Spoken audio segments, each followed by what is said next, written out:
A masked cultist circles Ghislaine in a room that stinks of death, and instead of attacking he just studies him, then calmly announces that Ghislaine's power isn't merely similar to the sex.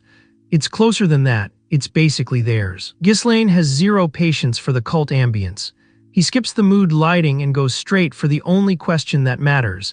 Did you bastards open all these rifts? The cultist answers the way every doomed villain does, with a riddle instead of a yes. How could mere humans like us? He trails off, all false modesty.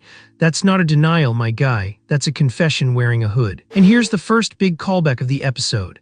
Ghislaine didn't blunder into this room.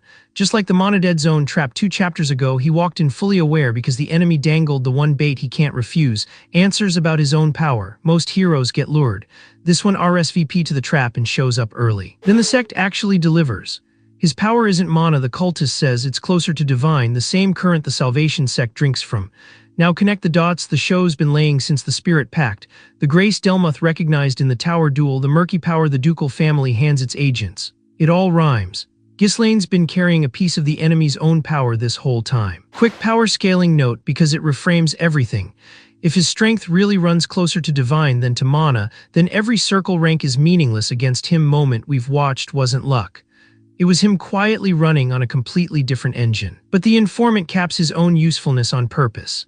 Asking more, he says, will do Ghislaine no good because he was never the brain, he's a tool. A key, a thing built for exactly one job, opening the door for what he calls the true master of this world. For the true king, screamed with the specific glee of a man who's decided dying is a promotion. And it isn't a surrender, it's a fuel line.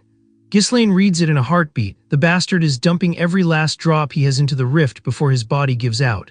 You can't interrogate a corpse, and you definitely can't stop one that's already detonating itself on purpose. The room comes apart.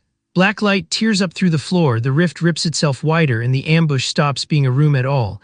It's a wound in the world now. First move once it goes bad, get Rosalind clear.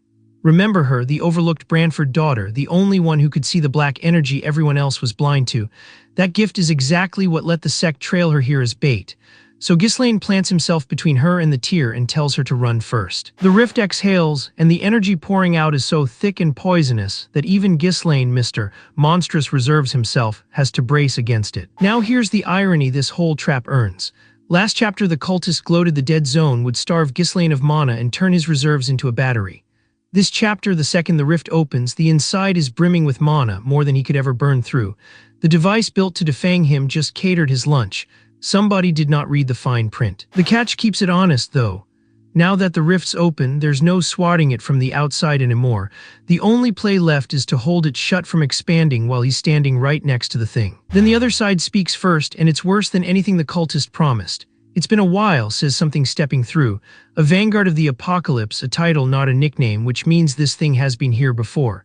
The door the cultist died to open didn't summon a monster, it let an old one back in. And it takes its sweet time coming out, no charge, no threat display, no theatrics. The scariest monsters are the ones that move like they've got all the time in the world. As far as this one's concerned, it does. No stat block, no circle rank, no clever mechanic to explain it away. The chapter just states it flat, pure individual strength, no explanation needed. When a series stops explaining, that's your cue to worry. And it has a name, Equidema. The rules attached are pure disaster movie. If it gets out, the rift grows past any hope of control, and everywhere it sets foot stops being land where humans can live. This is the trope flip where the boss isn't a villain with a motive. It's a walking climate event. You don't out-argue it. You contain it or you lose the map. He is absolutely not going to let that happen. Water is wet, sky is blue. And right on cue the cavalry, forgive me for being late, my lord. Because naturally Ghislaine wasn't soloing an apocalypse. He just, as always, started the fight before the rest of the class managed to show up. And the reinforcement's actual grievance isn't the world-ending monster. It's that Ghislaine was keeping all the fun-looking stuff to himself. This household's threat assessment is deeply broken, and honestly, I respect it. Quick roll call, what about the lady? Belinda's looking after her. Same Belinda who anchored the spirit ritual back when Ghislaine leased his tenant power. When things turn lethal, she's the household's designated safe pair of hands.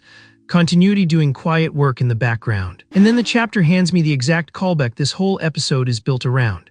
One of the crew squints at the horror in front of them and goes, "This reminds me of the forest of beasts. Back then it was the blood python. Sit with that scaling." Their old benchmark for a rough day was a giant snake. Today's is a herald of the end times. Same shrug, wildly different monster. The marching orders are refreshingly blunt. Prepare for battle, finish it fast, go home. Blue-collar apocalypse energy. And the very human footnote right after, "Let's never do this again." Motion seconded unanimously. But the final pages go cold and hand us a knife with no handle. "In the end, you betray my trust, no choice but to step in."